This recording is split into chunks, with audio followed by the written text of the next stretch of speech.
Hello everyone.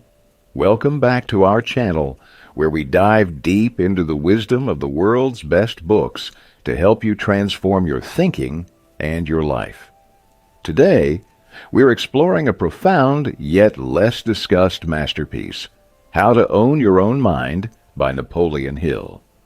Imagine possessing the power to direct your thoughts in such a way that they consistently lead to success and fulfillment. Intriguing, right?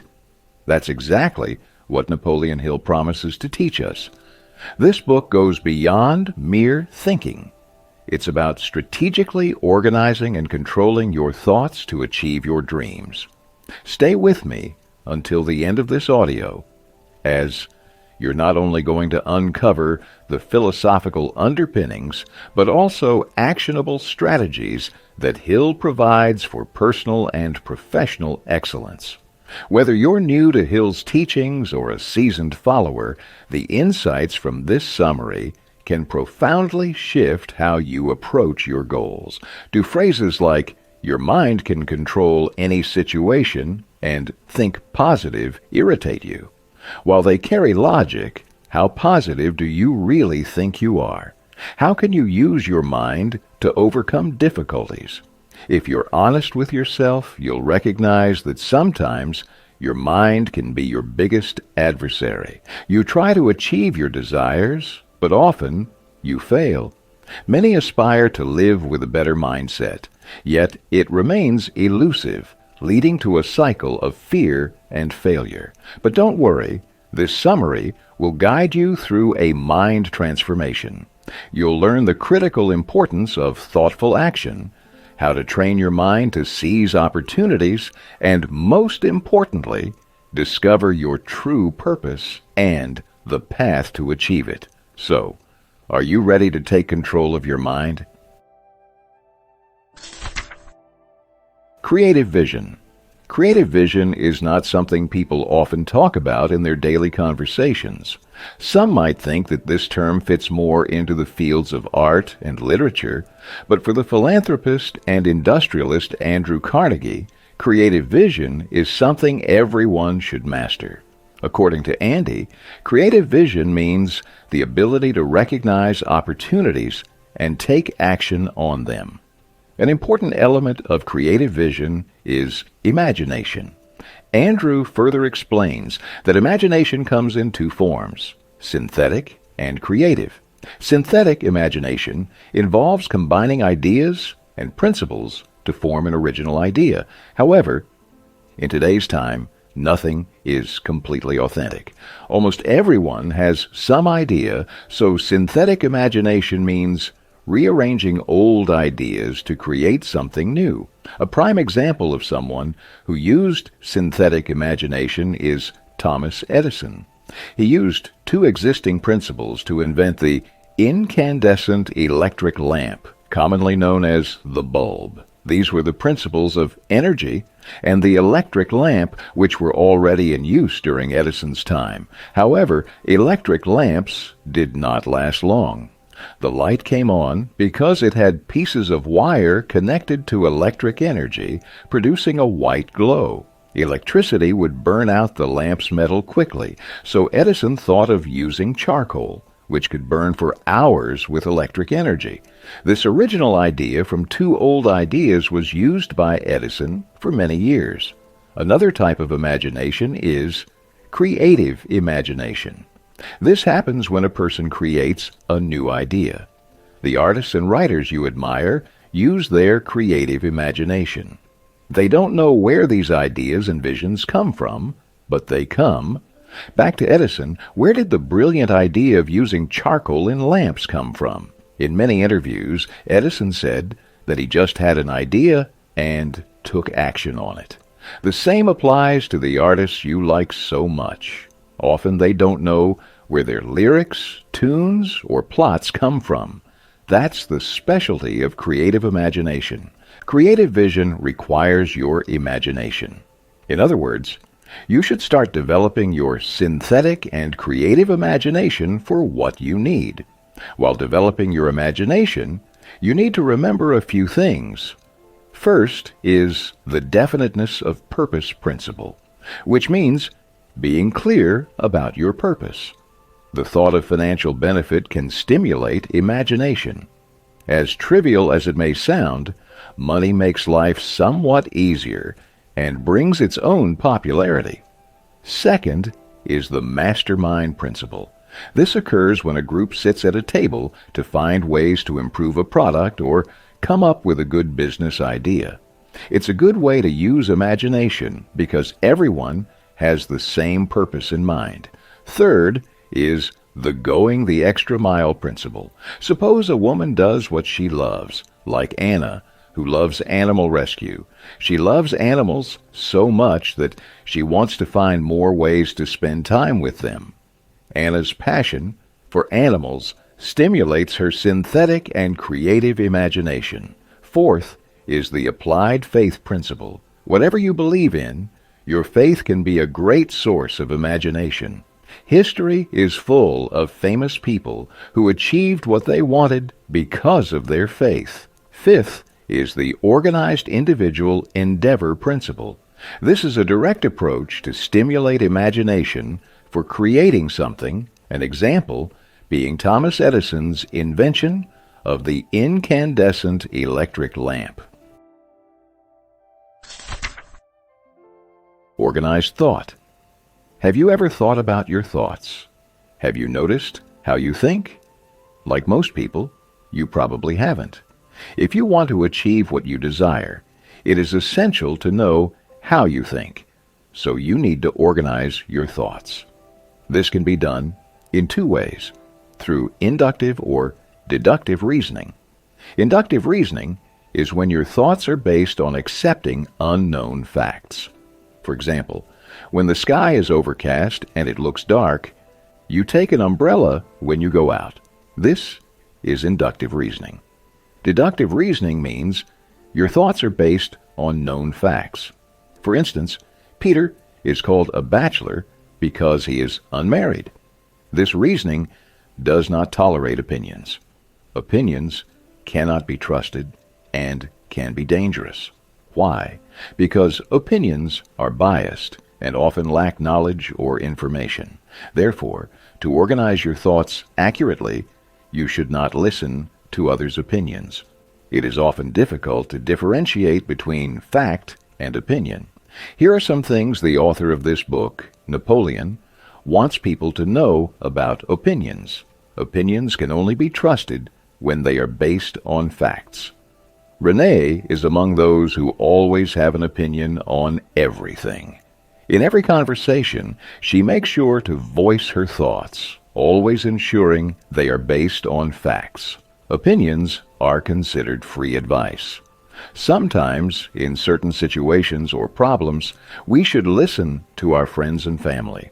When Diana has to make a big life decision, she always listens to her partner, her best friend, and her parents. However, she makes sure to scrutinize their advice rather than blindly trusting it. We should periodically double-check our sources of information. This keeps your mind alert and sharp. Brandon likes to keep up with world news. He always makes sure to read the daily news. Various media outlets provide him with the information he needs. However, Brandon does not blindly believe everything he reads.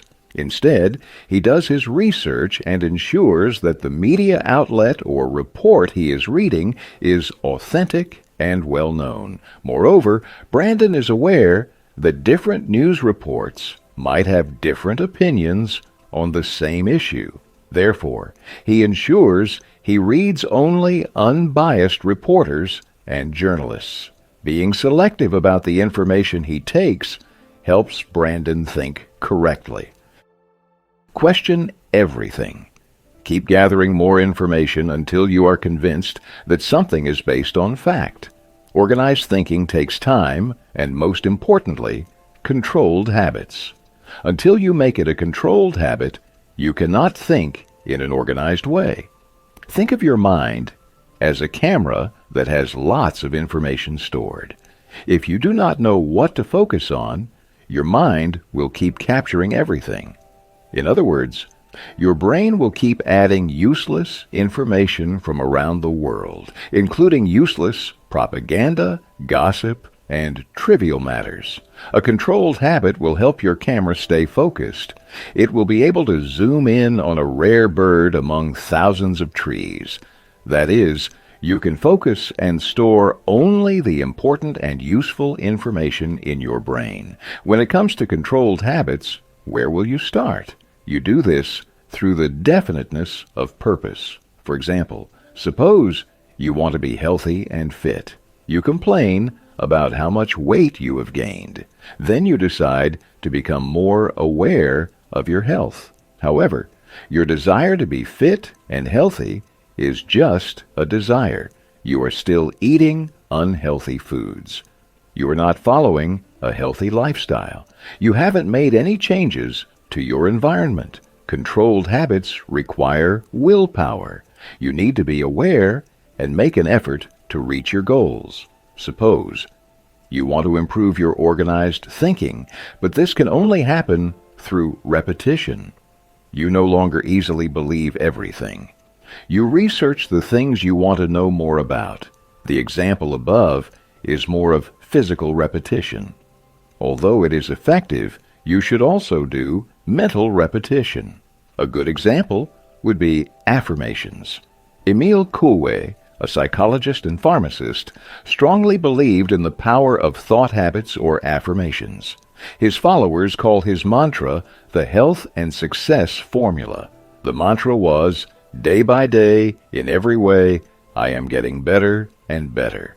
This sentence may sound foolish to repeat daily, but anyone who understands how powerful human thoughts can be will never underestimate this mantra. Penelope finally had the courage to open her bakery. Baking had always been her passion. Penelope knew that starting a business was a long and difficult journey. She needed to gather money and other resources, so Penelope made a list of tasks she needed to complete. She also made sure to work on only one task per day. Penelope showed definiteness of purpose here. She dedicated her time and effort to achieving her dream. Because she will always be working on her list, she also showed physical repetition here. In addition, Penelope kept practicing her daily affirmations. She kept telling herself that she was capable and would soon open her bakery. She also reminded herself that good things take time, so she should be patient. Penelope's affirmations kept her motivated throughout the journey. Whenever she felt discouraged or frustrated, her habit of affirmations gave her energy. Also, do not underestimate the law of attraction. Whatever energy you give to the world will return to you. If you habitually look on the bright side, positive things will start happening to you, and the same can be said for the negative. Controlled attention. Controlled attention is as crucial as controlled habits. Napoleon emphasizes that controlled attention is one of the principles needed to become successful. Controlled attention is very powerful, often referred to by Napoleon as mental dynamite. Through controlled attention, you can eliminate all your doubts about yourself. But how can we achieve controlled attention? For this, you need 5 factors: definiteness of purpose, self-discipline, controlled attention, auto-suggestion, and the power of will. Let's take the example of a man who needs money to define these factors. Harold desperately needs money to pay his rent at the end of the month. Of course, like most people, Harold could just stress about the money without doing anything. However, Harold could also use these 5 factors to make some money. Showing a definiteness of purpose, Harold decides he will gather the money to pay his rent.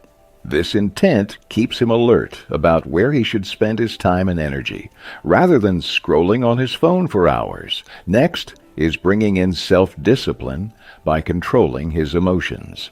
Harold does not fear that he will fail to arrange the money. He does not let his doubts and despair take over him. While it is hard to earn money quickly, Harold knows that if he lets fear win, it would not be good for him. His fear would force him to give up. The other factors are brought together by the next factor, which is controlled attention. Harold spends most of his time and concentration on making money, which is what controlled attention means. Next is autosuggestion. Autosuggestion is when Harold starts brainstorming. He starts looking for ways to make money. Since he was good at fixing things, Harold could ask around his neighborhood if anyone needed something repaired, or perhaps he could tutor their children in math, as he was good at it. Autosuggestion is a way for the mind to tell you that you can approach a situation in 1,000 ways. The final factor is willpower. No matter how bad the situation seems, there must be some way out of the problem. Your firm intent and persistence are driven by your willpower. Harold talked to the first 5 neighbors who might refuse his service, but perhaps another neighbor might say yes, and keeping this in mind, Harold did not stop trying. These 5 principles will help Harold make money, and are the same principles that successful people in history have followed. Take the example of Thomas Edison here. Edison credits his achievements to the principles he diligently followed. When asked to name the most essential thing in the field of invention, Edison made a list. He emphasized defining what a person wants to achieve, meaning one should be sure about their purpose. Then Edison well explained what controlled attention and autosuggestion mean. Edison said that a person should fixate on the purpose they want to achieve. They should be so involved in the work that they don't even know what impossible means. A person has controlled attention because they stay focused on what they need. They spend time and effort mastering their craft and seek help from like-minded people.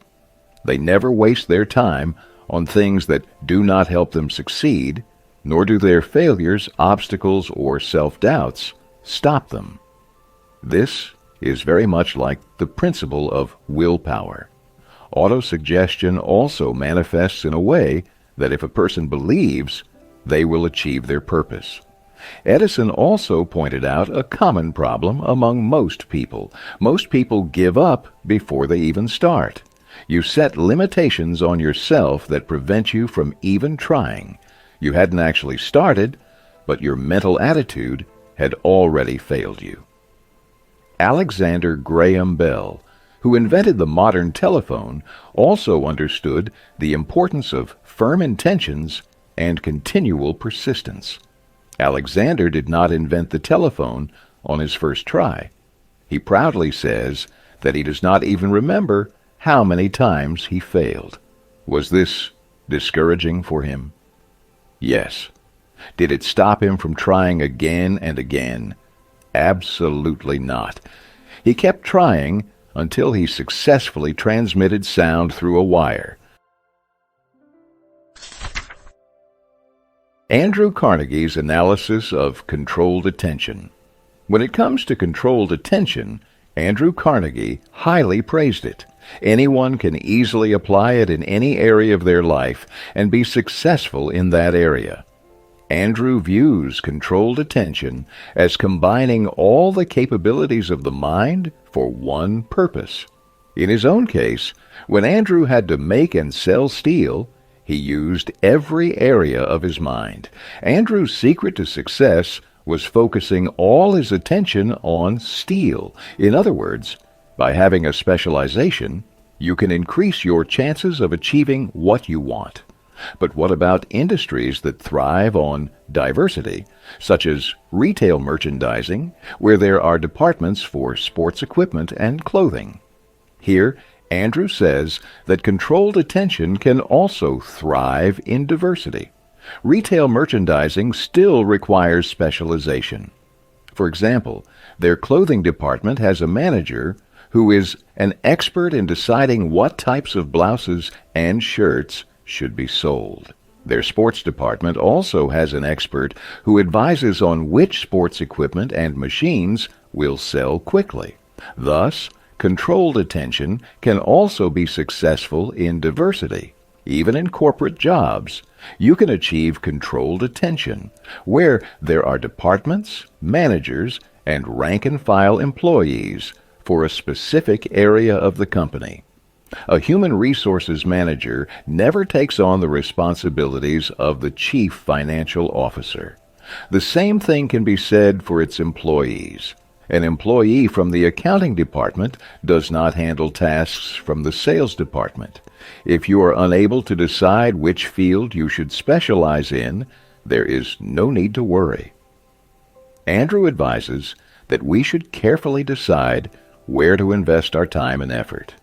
If you have an idea of what your major purpose in life is, this will also help you. It can lead you in the right direction. For example, Claire is currently a college student. She is still deciding in what she should specialize. Although she is studying communications, she does not like to choose a career related to her major. Claire is completing her education. She has also explored some other career options that she might pursue. By the time she completed her education, Claire had understood what she wanted to become. Ultimately, she decided it would not be related to her major. Then she decided to choose medicine. Claire realized that she wanted to help people in need. She found that she could help the most by becoming a doctor. Of course, her college degree was not wasted. It helped her become an even more effective physician because she could communicate more clearly with her patients. Andrew does not think that not having a specialization is a waste. This time can be used to improve soft skills, such as communicating effectively, working in a team, and becoming self-disciplined. Changing your specialization is also not wrong if you need to do so. Yes, you spent many years doing well and staying focused in a specific area, but your passion and desires can change.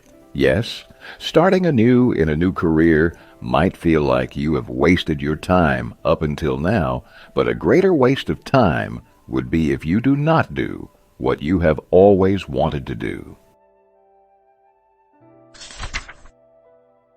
Conclusion. First, you learned about creative vision. Creative vision is defined as the ability to recognize opportunities and take action on them. You cannot have creative vision without using your imagination. Imagination comes in two types: synthetic and creative.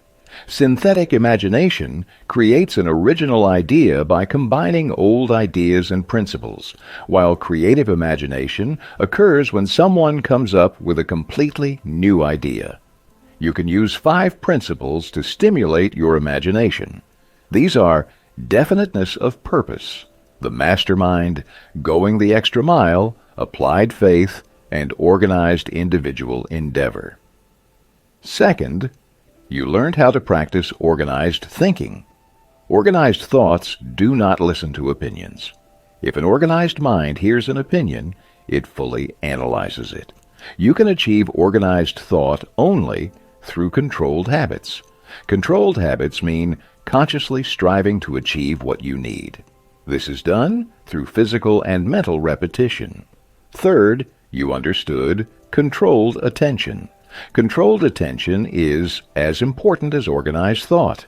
There are 5 factors to controlled attention: definiteness of purpose, self-discipline, controlled attention, autosuggestion, and willpower. Fourth, you learned that controlled attention applies to every area of life, especially in careers. Specialization can increase your chances of success. It helps you focus all your time, attention, and energy in one field or industry. The more you know about a specific field or industry, the more likely you are to succeed.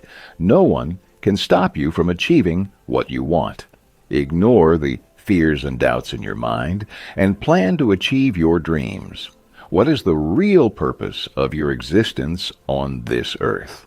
Once you find out, your mind, body, and soul will fully commit to achieving it. Trust in yourself. You can definitely do it. And that, my friends, marks the end of our journey through How to Own Your Own Mind by Napoleon Hill. I hope you found the insights we explored today as transformative as I did. Hill's principles aren't just theories. They are tools that, if applied diligently, can dramatically change the way we perceive and interact with our world, propelling us towards true success. If this summary sparked your interest, I highly encourage you to get a copy of the book. There's so much more depth inside that can help you refine and apply these principles in your life. Don't forget to like this video if you enjoyed today's content and share it with someone who could benefit from these powerful ideas.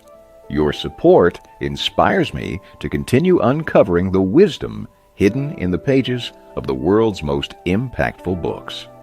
Lastly, if you haven't already, please subscribe and hit the bell icon to stay updated with our latest uploads. Here at Audiobook 101, we're on a mission to bring you the knowledge that not only informs, but transforms. I'd love to hear your thoughts on this book and how you plan to implement what you've learned. Drop a comment below, and let's keep the conversation going. Thank you for listening, and remember, the power to change your mind is the power to change your life. Until next time, keep reading, keep growing, and keep owning your own mind.